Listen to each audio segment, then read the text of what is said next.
Mga sisiw na ganadong kumain, walang amoy, walang langaw. Dahil po iyan sa tulong ng probiotics. Saan ba makukuha yung probiotics na yan? Dito ko lang po yan kinukuha sa isang paketa na mayroong multivitamins, minerals, electrolytes, ang King's Vita Plus Animal Feed Supplement. Kaya pati mga offspring or mga anak ng ating mga breeders, super healthy po. Ang mga sisiw na nakikita nyo ngayon, isang batch po yan, kahapon lang yan na harvest at tinira na po kahapon yan ng B1B1 plus infectious bronchitis laban sa Newcastle's disease. Dito naman sa border na ito, hindi po magkasing laki yung mga sisiw. Yung iba kasi ibang batch yan na collection or selection. Kung selection lang yung pag-uusapan, meron din po tayong mga Rhode Island Reds. Sobrang gaganda po nito at maghihintay na lang tayo ng 6 months para gawing breeder sila. Simula 6 months old, pwede na pong mangitlog yung mga manok natin. At pwede silang gamitin hanggang 2 to 3 years, yung mga babae. Yung mga lalaki, higit pa. Kapag may higit 3 years na po yung mga hens natin, pwede na po silang ikal. Ang kaling po ay method sa pagtanggal ng mga inahin na medyo hindi na masyadong malakas mangitlog. Hinaluan din po namin ng mga corn grits yung mga sisiw na higit 1 month old na. Nakaka-enjoy mag-alaga. Mga ka-native, napapakain na si Papang dito sa ating mga native chickens. And habang nagpapakain tayo ay magkwentuhan tayo no, kung magkano yung presyuhan ng native chicken or yung ating mga manok at sino ba nga ba yung mga bumibili nito or yung mga kumukuha. Ang mga native chickens natin, no, this is the best for meat production. No? For meat po talaga ito. Yan, at may gagawin din tayo na native chicken which is upgraded native chicken, crossbreeding na sa mga hybrids natin ng mga heritage chicks, heritage chickens, no. So mas maganda yung production nun, mas mabilis and mas malaki pong mas mabilis pong ma-harvest. Hybrids or upgraded native chicken or heritage, ang bagsakan ng presyo niyan kapag karne is 220 pesos per kilo kapag dito sa amin, no. Yan. Live weight po yan. And about naman sa sisiw, may mga bumibili din ng sisiw, 60 to 70 pesos, no, kada sisiw, day old chicks. Yan, no, ganun po yung ano dito, bentahan ng ating mga native chickens. Yan. At yung lalaki lang po yung binebenta natin pang karne. Yung mga babae po is ginagawa naming pang breeding, pang materyales. And about naman sa materyales, magbebenta din po kami soon. Pero ngayon, no, nagpapalaki pa po kami ng aming mga breeders. Yan. Ito, breeders din po natin to, pero meron din po tayong mga ongoing na, no, at mga selection for breeding. Dito naman tayo sa mga black Australorp natin. Ang black Australorp po natin dito, no, mga solid black po to, sobrang mabilis pong lumaki, no, kasi nga last time tinimbang natin yung 38 days old na anak nila, yung average na mga timbang is nasa 450 grams hanggang 500 grams kada isa, 38 days old, no?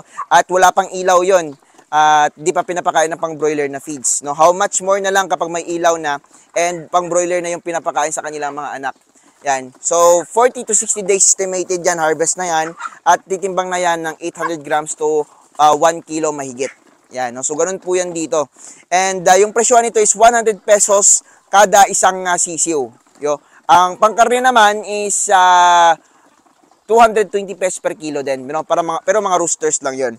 Doon naman sa for pang breeding na purposes, no, is 100 pesos, no, kada isa, 5 to 7 days old. Yan, no, makakapili ka doon ng babae or lalaki na gusto mo. No, yun po yung presyuhan at vaccinated na po yun.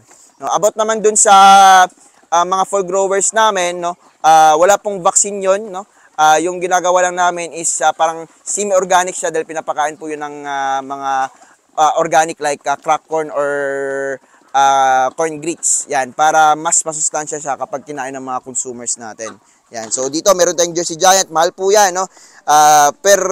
Per week niyan is 400 to 500 pesos, no? Kasi nga parang pang show type na to na Jersey Giant, pero naka-free range kasi siya. Yan. Mahal to pagbili ko, no? 4,000 yung isa. Yan, 4 months old. Yan, kasi nga nagano pa ako, naka-discount pa. Yan, pero yung presyo niyan sa anak niya dito sa ating mga black Australorp, 100 pesos pa rin, no? Kada isa. Ganyan yung kinagandaan dito. Yun, no? Dito naman tayo sa ating hybrids, no? Same pa rin din po yung presyuhan ng hybrids, 100 pesos pa rin, 5 to 7 days old. Yan, no? At saka sa Rhode Island, same din po yung presyo. Yan. Kahit napakamahal ng mga materials ko dito, no? Yun pa rin yung ating presyuhan sa sisiyo. And 220 pesos per kilo pa rin kapag for meat production galing dito. Yan. So, ito po yung ating Jersey Giant, no? At hybrids po, sample ng hybrids ito, hybrids to, no? Lalaki po ng hybrids natin. Yan, hybrids din po to. Yan, ito po yung mga hybrids din, pero may lahing white leghorn. So, medyo maliit siya kapag decal brown. Pero sa pangingitlog, champion to. Yan. Ito naman yung pure breed. Yan, ito pure breed din na Black Ostolorp. Ito naman yung hybrid. Kita nyo naman kung gaano kalaki ang hybrid, no? Mas malaki pa yung bodega nito kumpara dito sa ating Jersey Giant. Pero itong Jersey Giant din po kasi natin, no? Napakaganda po kasi talaga. Yan, ito, Sussex to, no? Yan, pero yung bodega, Jersey Giant yan. Pero yung bodega ng hybrid, paa ng hybrid, no? Napaka-solid po kumpara sa paa ng Jersey Giant. Ito yung paa ng Jersey Giant, no? Ito naman yung paa ng hybrids natin, parang dinosaur na. Ito naman yung ating mga Rhode Island Reds. Rhode Island Reds natin, no? Medyo magaan sila sa edad na 37 days old, no? Tumitimbang lang sila halos ng 350 to 400 grams, no? So, medyo okay na kumpara sa native na pure. Yan. Malakas din silang mangitlog, pero mas malakas yung Black Ostolorp. Yan. At napapansin ko rin dito sa Rhode Island Reds natin, maganda talaga yung kulay, lalo ng mga dark, no? May normal din na kulay. Yan. Pero yung mga lalaki natin, no, mga dark colors po sila. Yan. Or vintage yung tawag sa iba. Yan. Or dark mahogany. Yan, no? So, ang anak nito, no, same lang po sa ibang breeds, 100 pesos kada 5 to 7 days old, vaccinated na. Yan. At kapag karne naman, 220 pesos per kilo pa rin. Yan. Yung kumukuha talaga nito is yung mga gusto ng Rhode Island Red, no?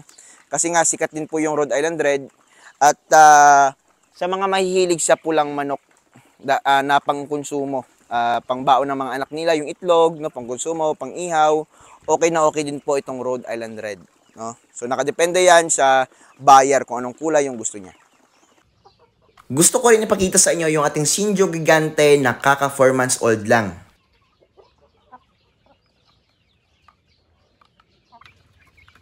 Ito naman yung ating mga Shamu Giants. Sobrang susolid, sobrang gaganda, tangka din.